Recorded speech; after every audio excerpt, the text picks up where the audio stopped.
Chapter 1. They promised me the selection would be private, just the elder council and the sacred flames.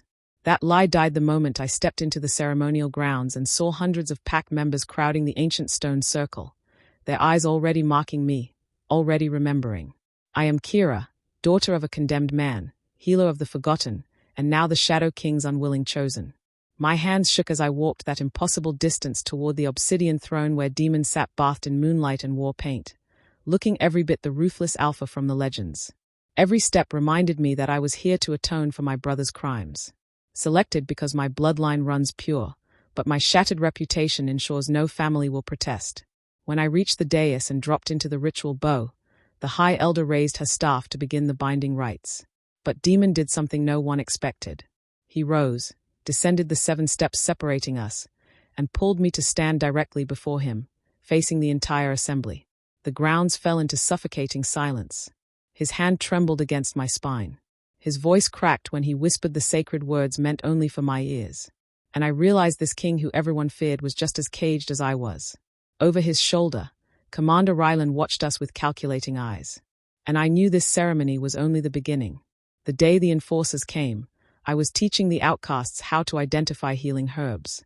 Their fingers fumbled over the delicate leaves, dirt smudging their palms, while afternoon light filtered through the forest canopy. For a little while, I could almost forget who I was in this territory. I was just healer Kira, the quiet Omega who knew remedies and old songs and never raised her voice. Then the shadows shifted and the air changed. 5 pack enforcers emerged from the tree line, leather and steel swallowing the small clearing. The outcasts went silent so fast it hurt. I set down the bundle of yarrow, wiped the soil from my fingers, and forced my heartbeat to slow. Kira of Clan Night Song, the captain asked. No one in the Outlands used my clan name. I stood anyway. Yes. His eyes flicked over the outcasts, then back to me, something almost like regret passing through his gaze before duty swallowed it. By order of Shadow King Daemon, you are to gather your belongings and accompany us to the Shadow Court immediately. The youngest girl, Miri, grabbed my tunic. Healer, did you do something wrong? I had done nothing wrong. My brother had. I'll explain later. I lied softly. My hand shook as I pried her fingers loose. Keep practicing your plant identification. Elder Thorn will look after you. The elder hovered at the edge of the clearing, face ashen, mouth pressed into a thin line. He knew my name. He knew what it meant for the king to remember it. I can speak to them, he whispered as I passed. Perhaps this is a mistake. It wasn't. Mistakes didn't travel with the Shadow Court's silver crest hammered into their armor. Thank you, I said, because there was nothing else. I packed in less time than it had taken to unpack 6 years ago when the Outlands had been my exile and my refuge. A few worn tunics, 3 precious herb journals the outcasts had helped me compile, a handful of carved tokens from those I'd healed. Everything else in the cottage belonged to the territory. When I stepped outside, the entire settlement had gathered. Faces I knew from healing circles, people whose broken bones I'd mended, children whose fevers I'd fought. No one said the word traitor aloud, but I heard it anyway. The captain offered his hand as if I were still nobility and not the ruin of one. I ignored the gesture and climbed into the waiting transport on my own. Nobility was ash in my mouth. I would not pretend I still wore it. The settlement shrank behind us, the healing cottage roof the last thing I saw before the path curved into shadow. I pressed my palms to my knees to keep them from shaking. Do you know why the king has summoned me? I asked after the silence stretched too long. The captain hesitated, then said, there will be a selection ceremony in 4 days' time. The words didn't make sense at first. Whose? He looked at me steadily. His Majesty's. Yours. I almost laughed. The sound came out wrong, thin and sharp. You have the wrong Omega. Orders were clear, my lady. My lady. As if that title hadn't been stripped from me on the judgment platform along with my brother's life. I turned my face to the window so they wouldn't see the way my composure cracked. A king's chosen mate. I knew what that meant for someone like me. Not honor. Not joy. Utility. My womb erasing the stain my brother's name had burned into the kingdom's memory. By the time the Shadow Court rose on the horizon, black iron spires piercing the twilight sky, my fear had numbed into something colder. Resignation. Inside the outer gates, servants lined the courtyard, their eyes trained downward, but their ears sharp. Whispers stirred as I stepped from the transport. Is that her? The traitor's sister? He needs an heir. No one will challenge her claim. The words slid over my skin like old bruises pressed again. I kept my chin lifted, walking between them as if I didn't hear a thing. A woman waited at the top of the stone staircase, tall, angular, wrapped in midnight silk that did nothing to soften the blade-sharp lines of her face. Her hair, black streaked with silver, was bound in an elaborate twist that spoke of patience and power. Lady Selene, the captain murmured with a bow, the dead queen's cousin. Her gaze swept over me like a blade taking inventory. My simple traveling clothes, my calloused herb-stained fingers, the omega scent I could never quite suppress no matter how much pine soap I used. "This is the king's selection," she said. "Not to me, but to the heir. I go where I'm summoned," I replied before I could stop myself. My voice sounded steadier than I felt. "As do we all." Her eyes sharpened. For a heartbeat, something like reluctant interest flickered there, then vanished. "You have your brother's boldness." I flinched as if she'd struck me. "My brother is dead." "Yes." She stepped closer. So close I could see the faint lines around her eyes. Grief that had long ago hardened into something else. Executed as a traitor to this crown. Do not imagine that becoming our king's mate will erase that. In this court, you will always be the traitor's sister. Nothing more. The words landed exactly where she meant them to, right in the hollow space where my family used to be. "I understand," I said. Her lips twisted. "We shall see." She turned with military precision and walked away, silk skirts whispering over stone, dismissal as complete as any door slammed in my face. A servant led me through endless corridors, each more shadowed and echoing than the last, until my legs ached and my senses blurred. When she finally opened a door and stepped aside, I froze on the threshold. The chambers were enormous. A carved bed draped in silver and black. A hearth already lit with blue flames. Tapestries on the walls depicting the moon goddess and her shadow wolves. A balcony overlooking the dark forest beyond the walls. This room was bigger than the entire cottage I had lived in for 6 years. "His Majesty ordered that you have the Queen's apartments," the servant said, her eyes carefully blank. The word queen tasted like a cruel joke. "Will the king be coming here?" I hated the small tremor in my voice. "I do not know, my lady." Another title that didn't fit. "A bath has been prepared through there. The ritual attendants will arrive before dawn for your purification ceremony." My purification ceremony. The rites I would endure to stand beside the man who held my brother's death and my future in his hands. When she left, the silence rushed in all at once. I sank onto the edge of the bed, fingers fisting in the embroidered coverlet, and stared up at the painted ceiling. Silver stars gleamed in careful constellations I once studied in dusty astronomy texts. 6 years ago, I had watched my brother die in the central square, his blood steaming on the stones while the pack howled for justice. I had promised myself I would never return to this world of courts and cruelty. Yet here I was, not as a spectator this time, but as an offering. I lay back without undressing, the weight of the shadow court pressing down from all sides. Daemon did not come.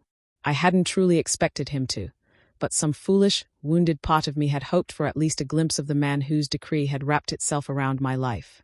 Instead, the night passed with only the crackle of blue flame and the echo of Lady Selene's words for company. Traitor's sister. Nothing more. In the morning, when the ritual attendants painted my skin with sacred symbols and dressed me in silks the color of storm clouds, I caught my reflection in the tall mirror. For a moment, I saw her, the girl I had once been before the execution, before the outlands, before herb-stained fingers and outcast's gratitude. Chin high, eyes bright, a noble's daughter who believed the world was hers to heal and help. The sight hurt more than anything Lady Selene had said. Because tomorrow, that girl would walk into a circle full of wolves and stand before the king who held both her past and her future in his hands.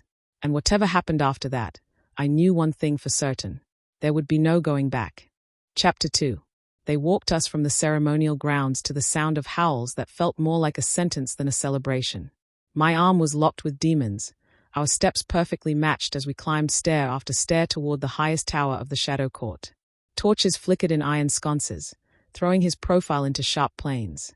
Strong jaw, stern mouth, eyes fixed straight ahead as if he were marching into battle, not toward his mating chamber. The guards stopped at a pair of carved doors banded with silver. One of them bowed. "May the goddess bless your bond, your majesty." "Leave us," Daemon said. The doors closed behind us with a heavy, final thud. Silence swallowed the room. For a long moment, neither of us moved. The chambers were larger than my entire childhood home. Blue flames burned in the hearth, throwing warmth over fur rugs and dark wood. The bed dominated the space, an enormous thing draped in silver and black, its carved posts twined with wolves and nightshade blossoms. Someone had scattered white moonflowers across the sheets, as if softness could disguise what was supposed to happen here. My heart thudded against my ribs. I could feel his presence beside me like a storm held on a leash. Daemon stepped away first. Without a word, he crossed to a sideboard, uncorked a crystal decanter, and poured deep amber liquid into 2 goblets. His movements were precise, controlled, like a man performing a ritual he had rehearsed 1,000 times. He brought 1 goblet to me. "Drink," he said. "You've had a long day." His voice held no tenderness, but no cruelty either. Just exhaustion, scraped raw. My fingers brushed his as I took the cup. A spark shot up my arm, sharp enough to make me catch my breath. The first whisper of the bond. The elders would have called it this. The goddess tying a thread between 2 unwilling hearts. He felt it too. I saw the flicker in his eyes before he turned away. "I imagine you have questions," he said. "Only a few hundred." "Why me?" I asked. Because it was the only one that mattered. Daemon leaned against the edge of the table, the firelight painting his ritual marks in shades of copper and shadow. He did not look at me when he answered. "Because your bloodline is ancient and untainted by rival alliances. Because your scent tells every wolf in this court you are an omega capable of carrying a strong heir. Because your family has no army left to leverage you with. And because there are those in this court who would see you executed for your brother's crimes if I did not take you under my protection." The words landed like stones. "So I am convenient," I said quietly, "and somewhat protected." His gaze finally lifted to mine. There was no mockery there, only a bleak sort of honesty. "Yes." I sipped the liquor to hide the way my throat tightened. It tasted rich and dark, nothing like the weak berry wine I'd shared with the outcasts on winter solstice. "You don't have to pretend this is anything else," he added. "I won't insult you with lies about destiny and passion. You chose me to keep me alive," I said, "and to put my womb between you and your enemies." "Blunt," he murmured. "Your brother was the same." I stiffened. "You knew him." A muscle jumped in his jaw. "I knew of him. And I know now that the trial against him was incomplete." Incomplete. Such a careful word for the day my world ended. "Then why is he still dead?" I whispered. "Because I was not king then." His voice hardened, an edge of fury directed at something far beyond me. "And because some things cannot be undone, only answered for." Answered. Silence stretched between us, taut and fragile. The fire popped in the hearth. "You should know," he said at last, "that this arrangement is necessity, not desire." The words cut cleanly, more precise than any blade. "I didn't expect desire," I managed. "Only duty." "Good." He set his goblet down with deliberate care. "Then we understand each other." He began removing his ceremonial armor piece by piece, the clink of metal loud in the quiet room. Underneath, he wore a simple linen shirt. The fabric stretched across broad shoulders marked with scars that disappeared beneath the collar. I found myself staring, not because he was beautiful, though he was, but because every mark on his skin was a story I did not know. Wounds taken for this kingdom, for a crown I had never wanted any part of. 4 years ago, he said, not looking at me, my mate died in this room. The air seemed to thin. She was carrying our child. He went on, our first. The healers said the birth would be difficult, but survivable. They were wrong. His hands curled briefly into fists, then relaxed. She bled out on those sheets while I held her hand and promised her everything would be all right. His gaze flicked to the bed. I followed it despite myself. The moonflowers looked different now, like a shroud. I swore that night, Daemon said slowly, that I would never love again, that I would never bring another Omega into this bed and ask her to risk her life for a line of kings who seemed determined to die young. He turned back to me, and the emotion that had been in his voice was gone from his face. "I will fulfill my duty to this kingdom," he said. "I will provide an heir, but I will not lie to you, Kira. I will not press you for tenderness I have nothing to offer in return." It should have been a gift, that distance, better than the stories of kings who forced themselves on unwilling mates, who mistook power for right. Instead, the words slid under my skin and found every raw place I'd been hiding. "So you will not touch me," I said. "Not tonight. Not until it becomes unavoidable," he replied. "The council expects consummation. They will watch you closely for signs of conception. When the time comes, we will do what is required. No more, no less. The sting of rejection burned hot and unexpected. Even as a disgraced Omega, I had thought, foolishly, that a king might at least want what he took. That if I was to be a sacrifice, I would be consumed, not politely set aside like an unwanted offering. I see, I said. He studied me, eyes narrowing slightly. This is not about you. I know. I forced a thin smile. Everything about me stopped being mine the day my brother was dragged to the platform. Something flickered in his expression, too quick to name. Regret, respect, pity. I didn't want any of them. He gestured toward a screen near the hearth. There is water prepared if you wish to wash away the ceremony. I will give you privacy. You don't have to leave your own chambers, I said. His mouth quirked, the closest thing to a smile I had seen on him. It didn't reach his eyes. They stopped being mine the moment I put a crown on my head, he answered. Good night, Kira. He took his liquor and retreated to a smaller adjoining room, closing the door with a quiet click. For a long time, I just stood there, goblet cradled in numb fingers, staring at the bed that had witnessed one queen's death and now waited for another woman to lie down and pretend she wasn't afraid. Eventually, I moved. The bathing chamber was warm and dim, steam curling from a copper tub scented with herbs, lavender and something darker, earthier. I stripped out of the ceremonial gown, careful not to tear the fabric. It wasn't mine, after all. Nothing here was. As I sank into the water, my reflection wavered. The torches turned my skin to pale gold, my hair to a tangle of dark waves. Somewhere under all that, I was still the outland healer who smelled of yarrow and pine soap and muddy boots. I should be grateful, I whispered to the empty room. He didn't force me. He didn't touch me. The words were true. So why did they feel like another kind of punishment? Because some bitter, foolish part of me had wanted to be wanted. To know that for even one night, I was something more than a convenient womb and a political shield.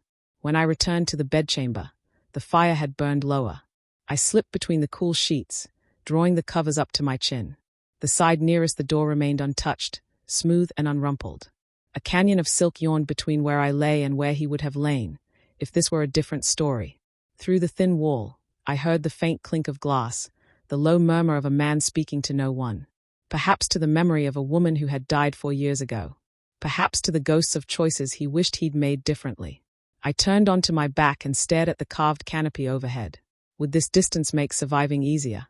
If he never reached for me, never offered anything beyond duty and protection, perhaps I could keep my heart out of the bargain. Or perhaps loneliness was just another blade, slower than the executioner's axe, but just as deadly. Sleep came in ragged fragments, broken by dreams of blood on stone and a crown too heavy for anyone to bear. Each time I woke, the other side of the bed was still empty. The king who would not touch me was only a few steps away. And somehow, that hurt more than if he had already broken me. Chapter 3. For 3 weeks, the shadow court tasted like iron and judgment. Every morning, a servant laced me into gowns that did not feel like mine and fastened a silver circlet into my hair. Every morning, I stepped out into corridors where conversations died at my approach, like candles snuffed one by one. Traitor's sister, someone would murmur when they thought I was too far away to hear. Attractive enough, I suppose, another voice would answer. Pity about the bloodline. I learned to walk as if the whispers bounced off my skin. Chin high, shoulders straight, hands folded loosely at my waist so no one could see how tightly I curled them into my palms. They called me Your Grace with their mouths. Their eyes called me something else. Court duties multiplied like weeds. Audiences, petitions, endless small rituals meant to show a united, unshakable throne. Daemon and I moved through them like actors in a play, his hand at the small of my back, my smile just wide enough. We spoke the right words, offered the right blessings, accepted the right oaths. In public, we were flawless. In private, our bed remained divided by that same canyon of silk. The worst of it was the feasts. The great hall glittered each night, crystal goblets catching firelight, polished armor gleaming behind the high table, nobles draped in wealth and power. I sat to Daemon's right, close enough to feel the heat of him, to smell leather and pine and the faint metallic tang of steel, but not close enough to forget that distance still stretched between us. They toasted to the goddess, to the kingdom, to the promise of heirs. No one toasted to the queen. On the 21st night, Lady Celine decided to stop pretending her contempt was anything but personal. It began with a question about grain shipments from the Eastern Territories. I answered carefully, repeating what I'd learned from the stewards: numbers, yields, trade routes, storage concerns. My voice stayed steady. A few nobles looked faintly surprised that I knew anything at all. Then Celine's goblet clicked against the table, sharp as a dropped knife. "Fascinating," she said. "Our new queen is so very informed." Her tone made the words sound like something she'd scraped off her boot. I set my cup down, keeping my fingers loose. The stewards explained things clearly. "I'm still learning." "Learning?" She smiled. "All teeth." "Yes, I suppose one must, when one's education is interrupted by an inconvenient public execution." The hall went quiet in a slow, rippling wave. My breath stalled. Every eye turned to me, to us. Daemon's hand, which had been resting casually near his plate, went absolutely still. Celine leaned forward slightly, addressing the table more than me.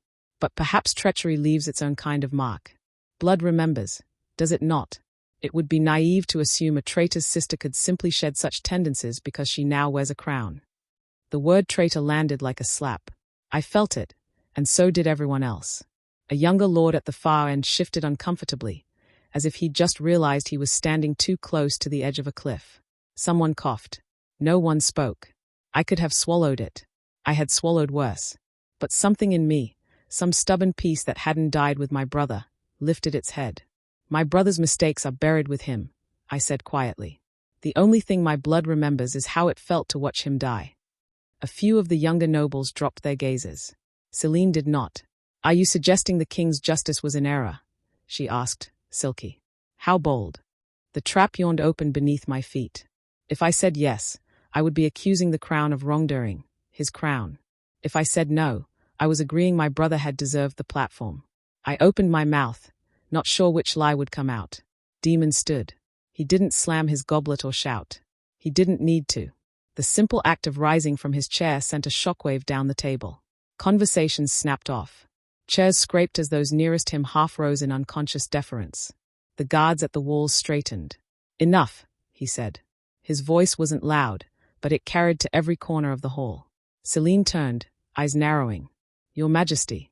"Anyone who questions the Queen's place at this table," Daemon continued, "questions mine." The air seemed to crystallize around us.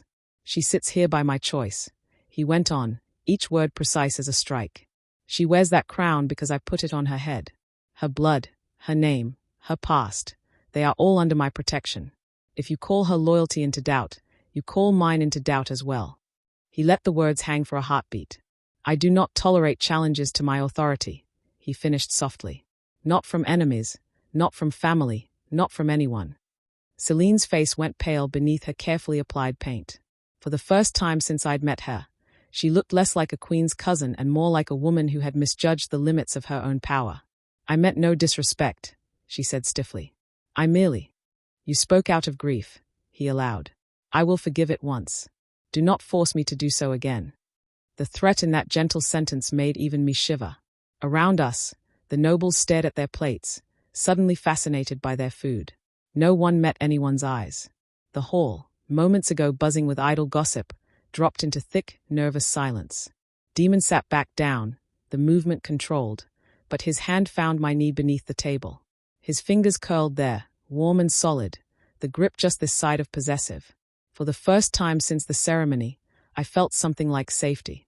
The rest of the meal passed in strained, careful conversation. Celine did not speak to me again. No one else mentioned my brother. When the final course was cleared and the musicians shifted into something softer, Daemon rose and offered me his arm. "Walk with me," he said. It wasn't a request. We left the hall through a side door, avoiding the main corridor where courtiers would pounce with questions and apologies and thinly veiled criticisms. The route he chose wound through quieter passages lit by fewer torches, the stone cool under our feet. His hand stayed at the small of my back, guiding me, steadying me.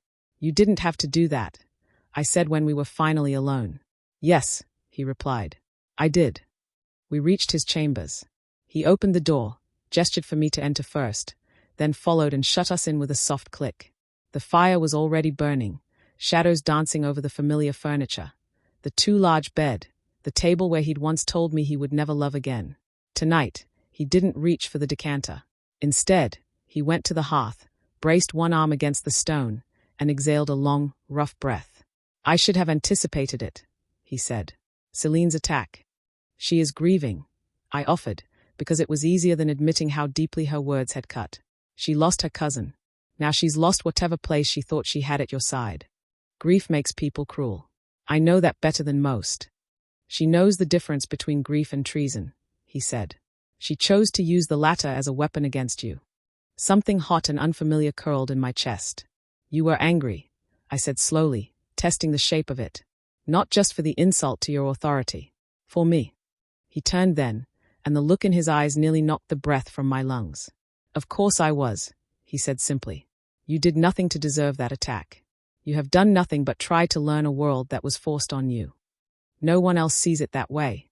I am not no one else. The words settled between us, heavy and unexpected. He crossed the space to the chairs near the fire and sank into one, gesturing to the other. Sit. I find that if we are to survive this court, we should at least know who we are enduring it with. A smile tugged at my mouth despite everything. Is that your way of saying you want to know me, Your Majesty?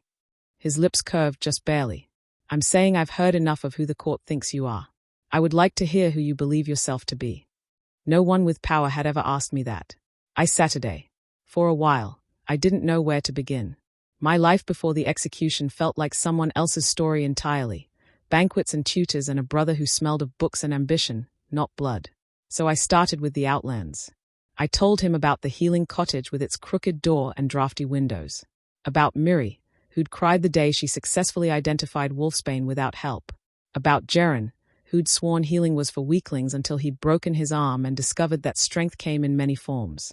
About the way their eyes lit when plants stopped being just green things and became medicine, became hope, became life. I thought teaching them would destroy me at first, I admitted. It felt like penance, to have fallen so far. But somewhere along the way, it stopped being punishment and became purpose. Daemon listened without interrupting, elbows on his knees, hands loosely clasped. The firelight threw gold into his dark eyes, softened the harsh lines of his face. You took the wreckage of your life and built something useful from it, he said when I fell silent. Most nobles I know would have drowned in their own bitterness. I did, I said.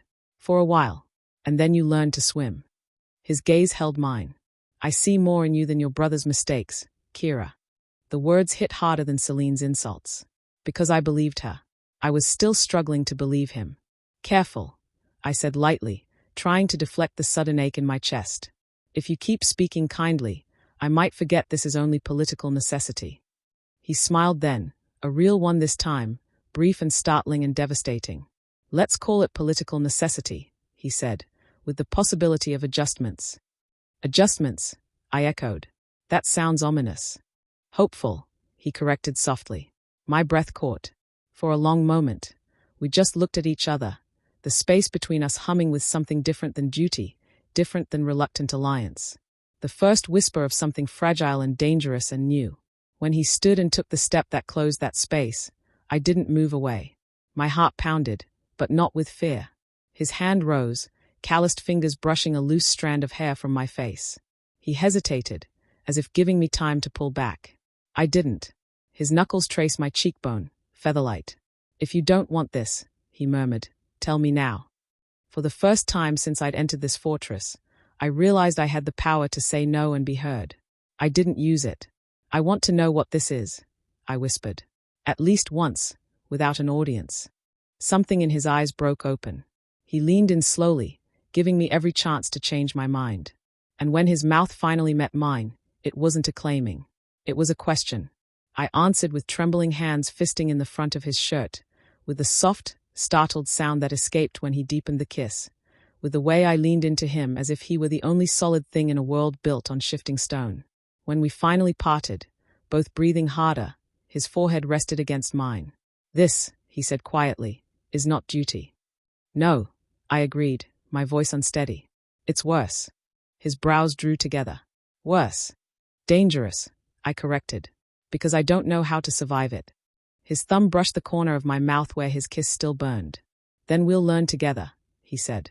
And for the first time since my brother died, I let myself believe that something real might grow in the cracks left by everything I'd lost. Chapter 4. The kiss changed everything. Not in some sudden dramatic way. There was no lightning strike, no divine proclamation from the goddess. Instead, the change crept in slowly, like dawn bleeding over a stubborn horizon. The next evening, Daemon knocked on my door instead of retreating to his study. "May I?" he asked, nodding toward the chairs by my hearth. I blinked, still adjusting to the idea that he was asking permission to enter his own fortress. Of course. He brought wine and 2 goblets, settling into the chair opposite mine with the careful ease of someone testing fragile ground. For a while, neither of us spoke. We just watched the blue flames, letting the silence stretch without forcing it into words. Then he noticed the journal on the side table, a worn leather-bound book filled with pressed flowers and handwritten notes I'd used to teach the outcasts. "Read to me," he said. I almost laughed. "You want me to hear about medicinal herbs?" His mouth curved slightly. "I want to hear why you chose them." So I did. I read about healing properties and proper harvests and the difference between wolfsbane that kills and wolfsbane that cures. Between entries, I explained how each plant taught the outcasts something they needed: patience, precision, the difference between harm and healing. Daemon listened like he'd never heard anything more important. When I finished, he leaned back, gaze distant. "My tutors taught me strategy and bloodlines. No one ever mentioned that poison and medicine were the same thing, just a matter of dosage." "Maybe they should have," I said softly. He smiled then, a real one, and something in my chest loosened. The evenings became ritual. He would arrive after the evening meal, sometimes with wine, sometimes with nothing but his presence and the stories he'd begun to share. Stories of a boy forced into armor before he understood what it meant to carry a blade. Of a father who believed affection was weakness and trained his sons accordingly. Of a crown that had always felt more like a shackle than a birthright. "I never wanted this," he admitted one night, staring into his goblet as if it held answers. "The throne, the endless politics, the knowledge that every decision I make will be written in someone's blood. Then why keep it?" I asked. His jaw tightened. "Because someone must. And if I walk away, the men who would take my place are worse." There was no arrogance in the words, only exhaustion.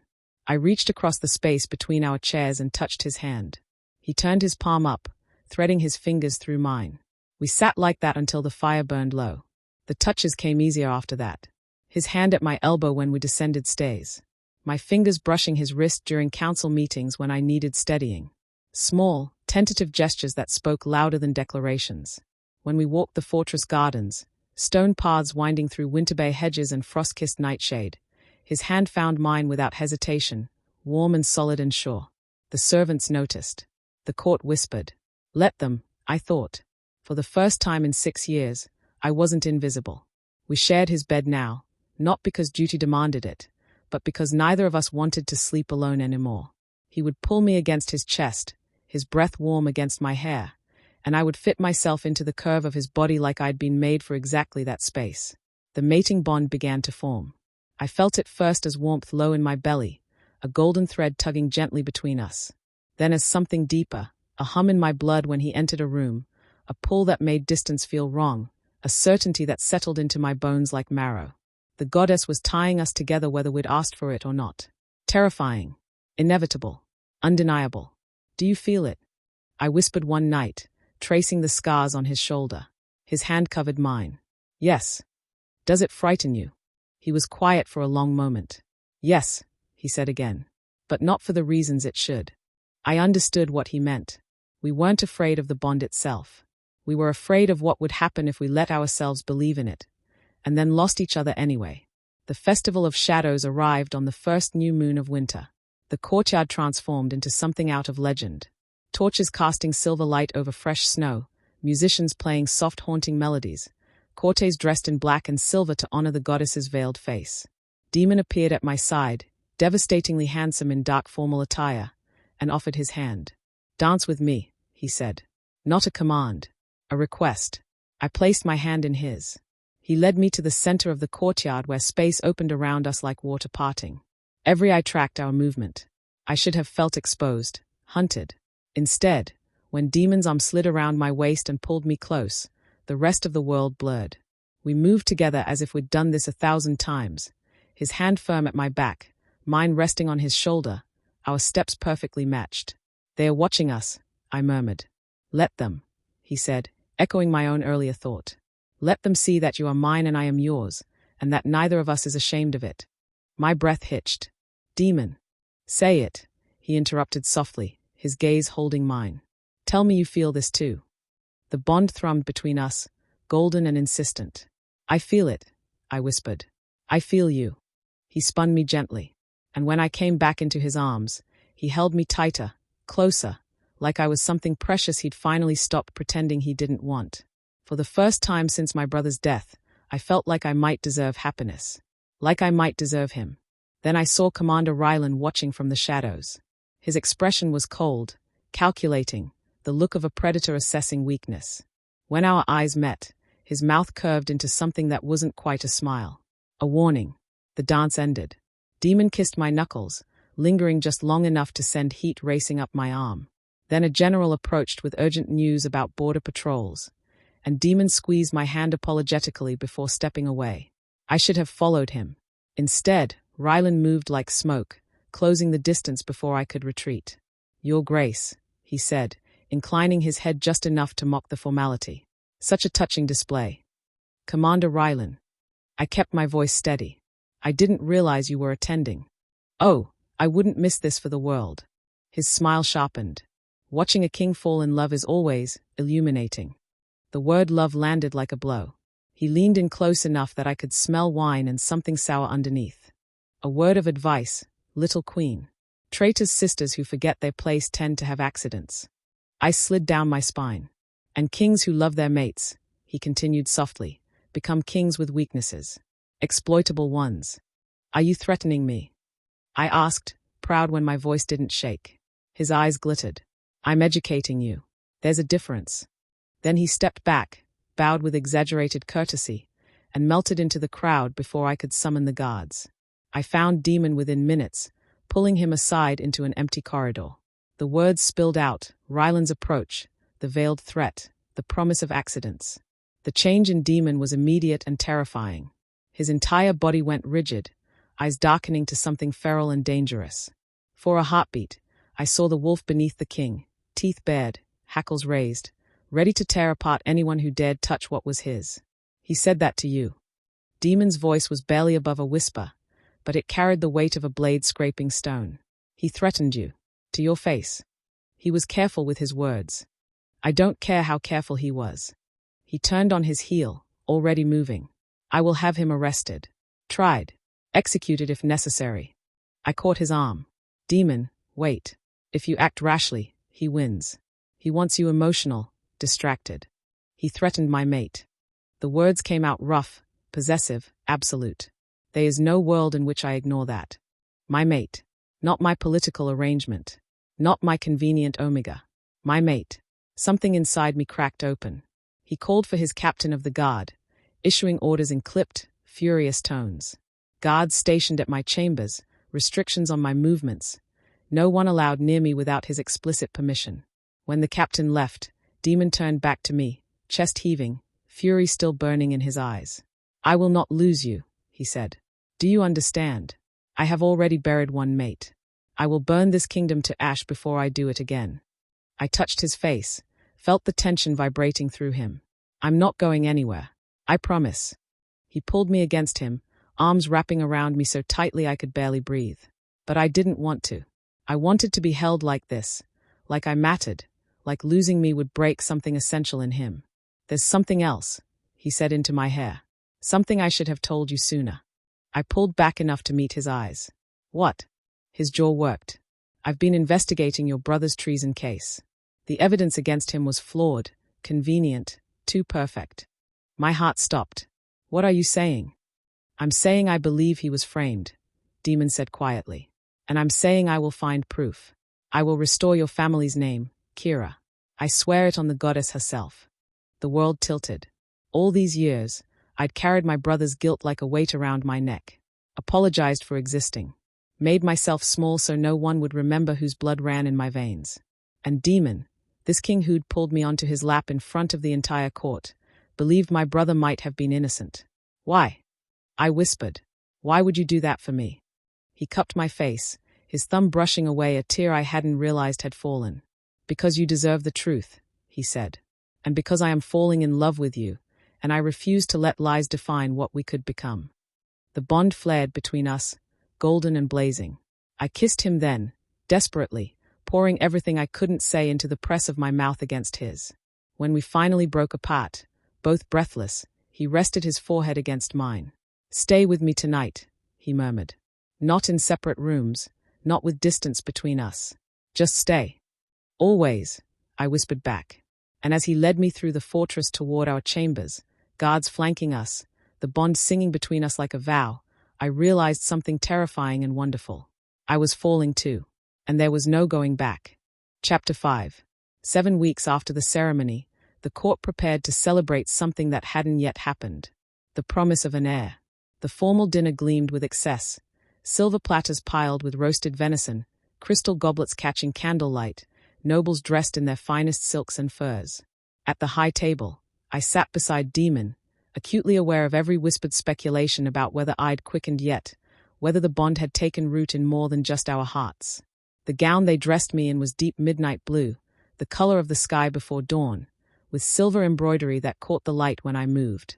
Daemon hadn't been able to look away since I'd entered the hall.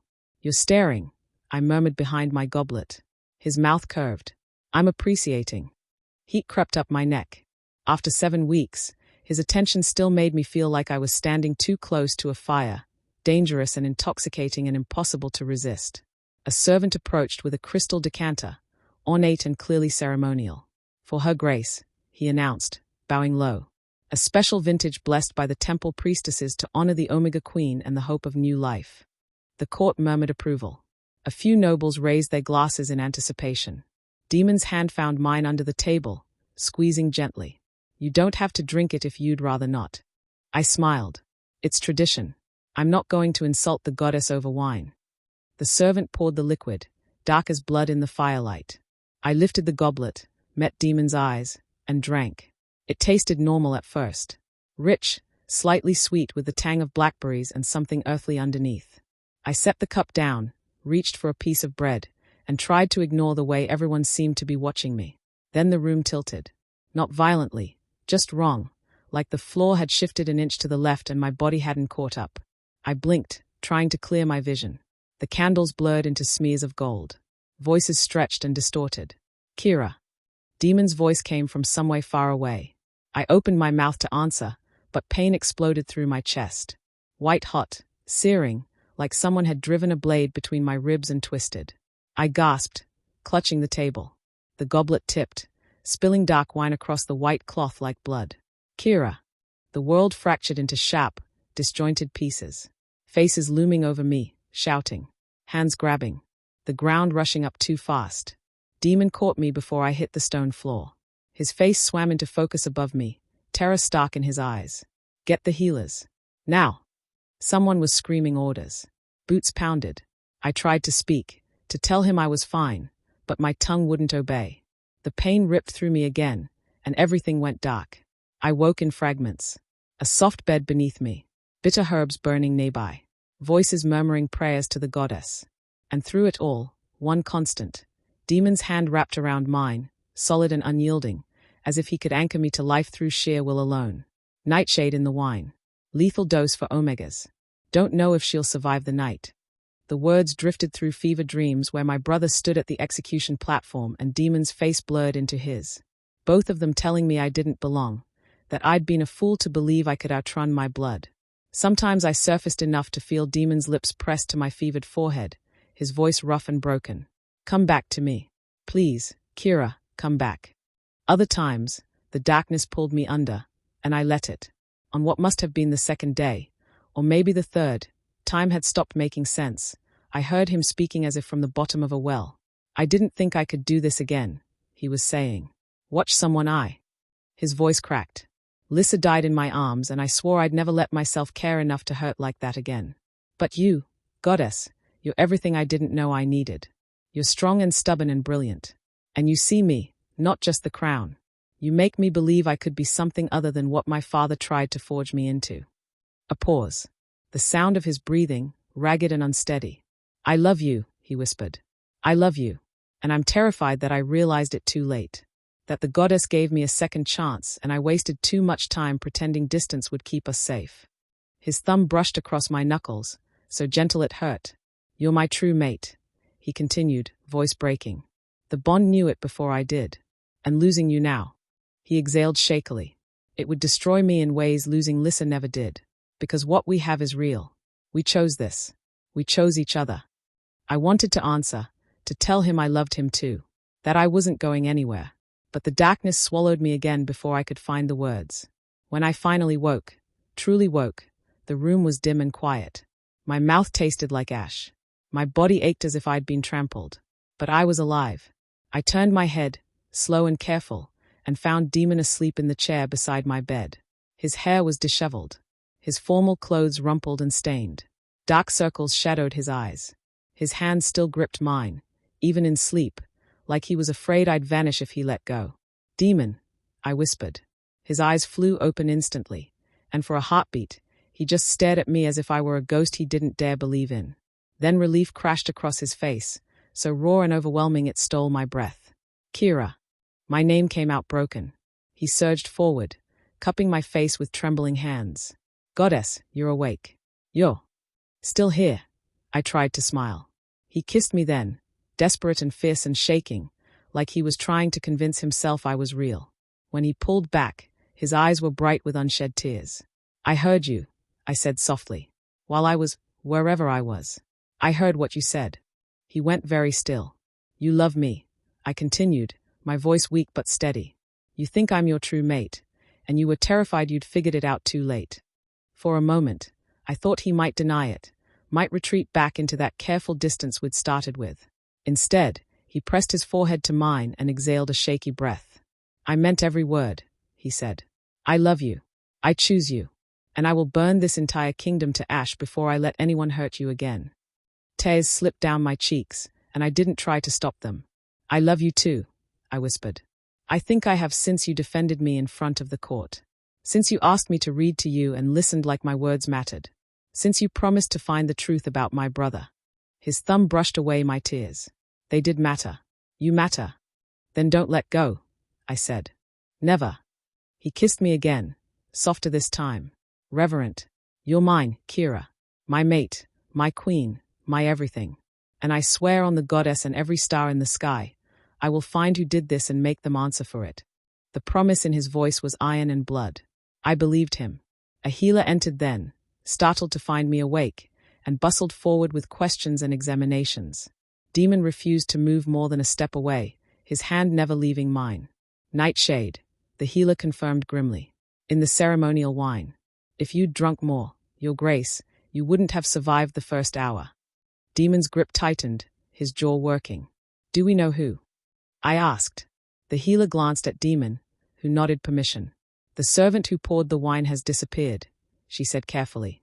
But the decanter was traced back to certain parties who stand to gain from destabilizing the throne. Rylan, I thought. It had to be. Daemon's expression went cold and deadly. Then we will find them. And when we do, they will learn what happens when they threaten what's mine. He turned back to me, and the coldness melted into something warmer, fiercer. Rest now, he murmured, brushing hair back from my forehead. I'm not going anywhere. I'll be here when you wake. Promise.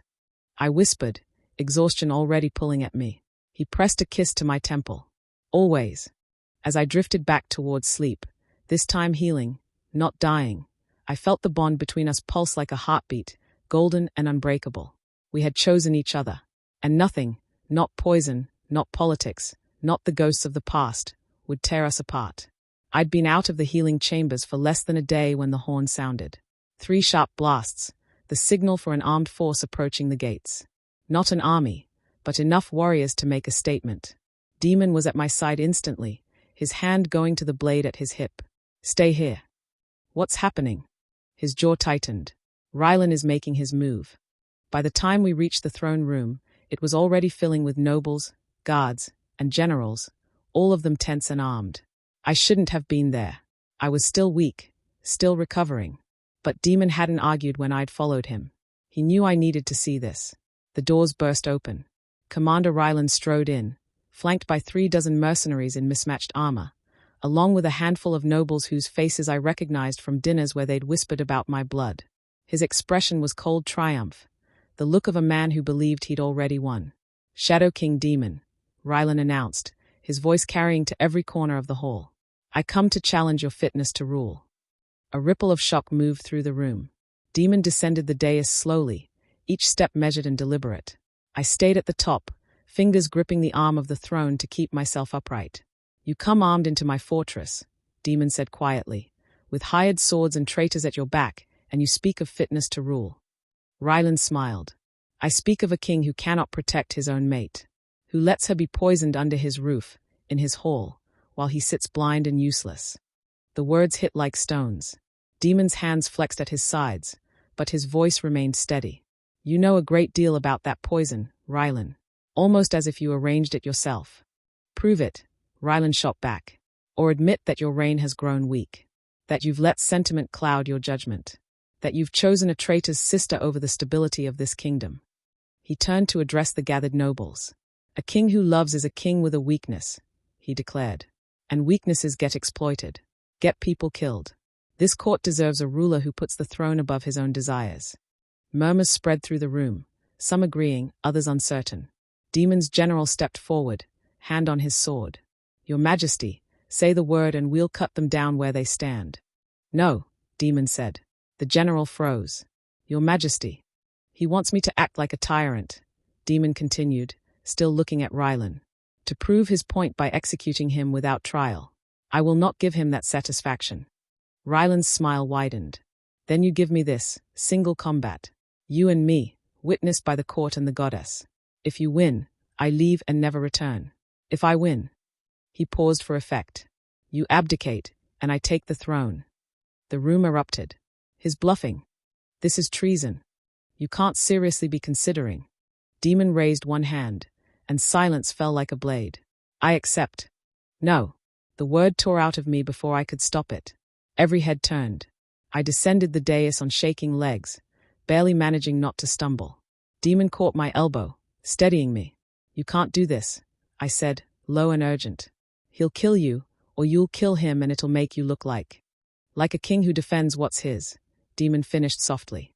He cupped my face, forcing me to meet his eyes. "Trust me." "I do trust you." "That's not." My voice broke. "I just got you back. I can't lose you now." Something in his expression gentled. "You won't. I promise you, Kira, I will come back." "You can't promise that." His thumb brushed my cheek. "You gave me something worth fighting for. That makes me more dangerous than he'll ever be." Behind us, Rylan laughed. "How touching. But we have an audience, Your Majesty. Shall we stop wasting their time?" Daemon's jaw tightened, but he turned back to the room. "Dawn," he declared. "The courtyard. Witnessed by all." Rylan inclined his head in mock courtesy. "I look forward to it." Chapter 6. The hours until dawn were the longest of my life. Daemon spent them with his generals, reviewing what little intelligence they had on Rylan's fighting style. I sat in the corner of the strategy room, wrapped in furs, and tried not to let terror consume me. When the sky finally began to pale, we walked together to the courtyard. The entire court had gathered, nobles in their finery, guards lining the walls, servants crowding windows and balconies. Snow had fallen overnight, covering the stones in a thin white layer that would soon be stained red.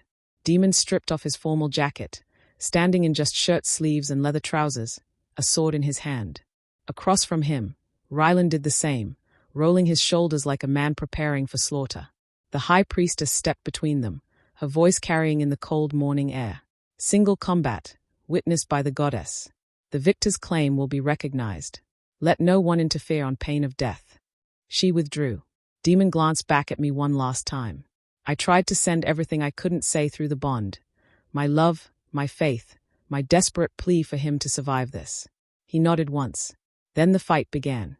It was brutal from the first clash of steel. Rylan moved like a predator, all speed and calculated strikes, aiming for weak points with surgical precision. Daemon met him blow for blow, his movements controlled but powerful, each swing deliberate. They circled each other in the snow, breath misting, boots slipping on ice and stone. Rylan lunged. Daemon blocked, twisted, drove his shoulder into Rylan's chest. They broke apart, both breathing hard. You've gotten slow, Ryland taunted. Love does that to a man. Daemon didn't answer. He just attacked. The fight intensified, a blur of steel and fury. Blood appeared, darkening Daemon's sleeve, then Ryland's leg. The courtyard fell into breathless silence, every eye riveted on the two men fighting for the throne. For me, Ryland fought with skill and ruthlessness. But Daemon fought with something deeper, something fiercer. He fought like a man who had everything to lose. When Ryland lunged for a killing blow, blade aimed straight at Daemon's heart. Daemon moved. He sidestepped faster than should have been possible, and his hand shot out. He caught Ryland's wrist, twisted hard, and the sword flew from Ryland's grip, clattering across the stones. Before Ryland could recover, Daemon's blade was at his throat. The courtyard held its breath. Ryland froze, eyes wide, blood trickling from a cut on his temple. "Do it," he hissed. "Make yourself the monster you're so afraid of being." Daemon's hand didn't shake. "I am not my father," he said quietly. "And I am not you." He withdrew the blade and stepped back. "You are banished from this kingdom," Daemon declared, his voice carrying to every corner of the courtyard. "Effective immediately. If you ever set foot on this land again, the sentence will be death." Gasps rippled through the crowd. Ryland stared at him, something like confusion flickering across his face. "But first," Daemon continued, reaching into his shirt and pulling out a folded parchment, "the court will hear the truth." He held up the document. 6 years ago, Commander Ryland framed Kira's brother for treason. He falsified evidence, bribed witnesses, and orchestrated the execution of an innocent man, all to eliminate a political rival who stood in the way of his ambition. Shocked silence. "I have the proof," Daemon said. "Signed confessions from 2 of Ryland's co-conspirators, financial records showing payments made to false witnesses, and a letter in Ryland's own hand detailing the plan." He turned to me, and the look in his eyes nearly broke me. "Kira of Clan Nightsong is not a traitor's sister," he declared. "Her brother was innocent. Her family name is cleared, and anyone who questions her place at my side will answer to me." The courtyard erupted. Some nobles looked stunned, others horrified. A few were already whispering, recalculating their allegiances now that the truth had been laid bare. Ryland's face twisted with rage. "You think this changes anything? She's still." "She is my mate," Daemon interrupted, his voice cold as winter steel. "My queen, and the woman I would tear this kingdom apart to protect. You tried to poison her. You tried to use her brother's name as a weapon against her. You failed." He gestured to the guards. "Take him.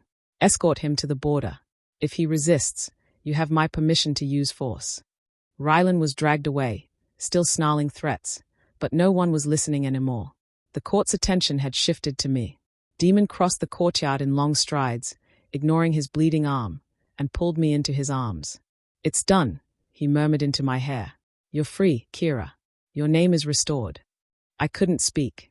I just held him, shaking with relief and disbelief and a grief I hadn't let myself feel in 6 years. My brother had been innocent. All this time, I'd carried shame that was never mine to bear. "Thank you," I finally whispered.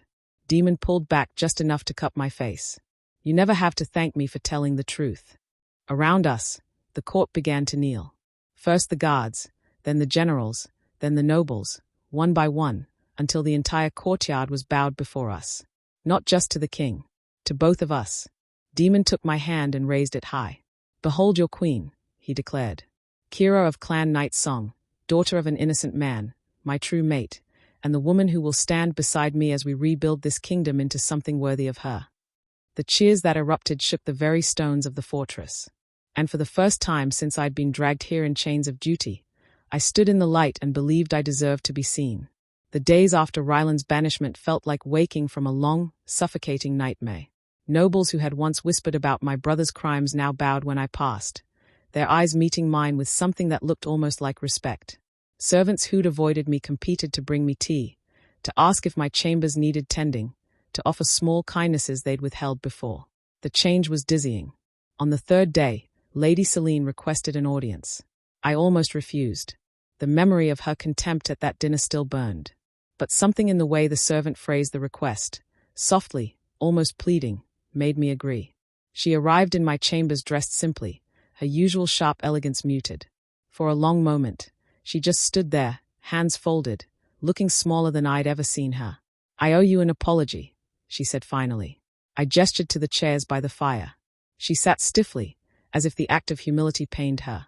"I judged you unfairly," she continued, not meeting my eyes. "I let grief poison me into cruelty. Your brother's name, your bloodline. I used them as weapons because I was angry that Daemon had chosen to move forward. That he'd chosen you."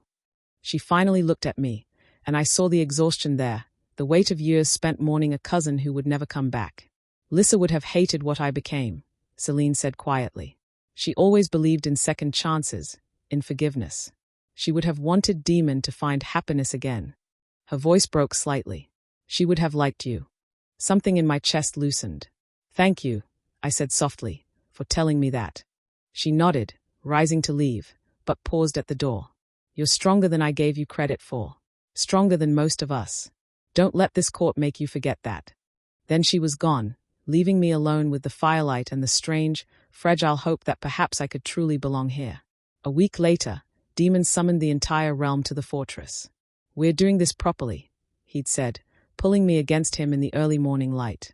"No more half measures. No more pretending this is anything less than what it is." The throne room gleamed with preparation. Banners bearing my family crest, the one I hadn't seen in 6 years, hung alongside the royal standard. The high priestess stood before the dais, and every noble, every merchant, every citizen who could fit inside the hall packed the space until it felt like the stones themselves might burst. Daemon led me forward, his hand warm and steady around mine. The priestess raised her arms. We gathered to witness the true union of Shadow King Daemon and his mate, Kira of Clan Nightsong. My family name, spoken aloud without shame for the first time since my brother's death. I felt tears prick my eyes. "By the power vested in me by the goddess," the priestess continued, "I declare the charges against Clan Nightsong false and void. The honor, title, and lands of that noble house are hereby restored." A cheer erupted from the crowd. Daemon turned to me, and the look in his eyes stole my breath. "Kira," he said, his voice carrying through the hall. "You are not just my mate. You are my equal, my partner. The woman who taught me that strength isn't about standing alone. It's about having the courage to let someone stand beside you." He lifted the crown, delicate silver worked with moonstones, and placed it carefully on my head. "You saved me from a life of cold, empty duty," he continued, and I realized he wasn't just speaking to me anymore. He was speaking to everyone. "You reminded me what it means to choose love over fear, to fight for what matters instead of what's expected." His hands framed my face, thumbs brushing away the tears that had started to fall. "I love you," he said simply. "I choose you, today and every day after." The words landed in my chest like a vow. "I love you too," I whispered, then louder so the entire hall could hear. "I choose you, not because I have to, because I want to, because you saw me when I was invisible, and you made me believe I deserved to be seen." The bond between us flared, golden and blazing. Daemon kissed me then, in front of the entire realm, and the throne room erupted into deafening cheers. When we finally broke apart, breathless and grinning, the priestess announced, "Behold your king and queen." The sound that rose from the crowd felt like the fortress itself was celebrating. Chapter 7. That night, alone in our chambers with the noise of the festivities still echoing faintly through the walls, Daemon traced my face with his fingertips. "You're not invisible anymore," he murmured. "I see you, Kira, the healer who found purpose in ashes, the survivor who carried shame that was never hers, the woman who walked into this fortress expecting to be broken and instead became the strongest person I know." His thumb brushed my lower lip. "I see all of it, and I love every part." I caught his hand, pressed a kiss to his palm. "I see you too. The king who fights for justice even when it costs him. The man who loved once, lost everything, and was brave enough to love again." "You made me brave," he said. "No," I smiled. "You were always brave. I just reminded you." When he kissed me this time, it was different, slower, deeper. A question and an answer and a promise all at once. We came together not because duty demanded it, not because the court expected heirs, but because we chose each other with full hearts and clear eyes. The mating bond completed in a rush of golden light and heat and overwhelming rightness. Two souls tying themselves together in a way that transcended politics, obligation, or anything the world could demand of us. Afterward, we lay tangled in sheets in moonlight, his heartbeat steady beneath my ear.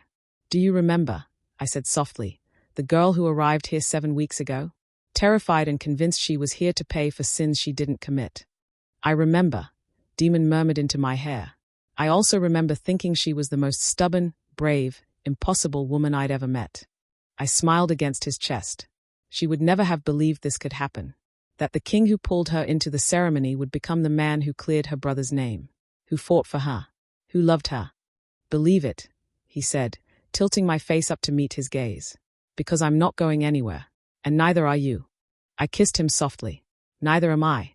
As sleep pulled at me, wrapped in his arms with the bond humming contentedly between us, I thought about transformation, about the girl who'd made herself small and invisible, who'd apologized for existing, who'd believed she deserved only shadows.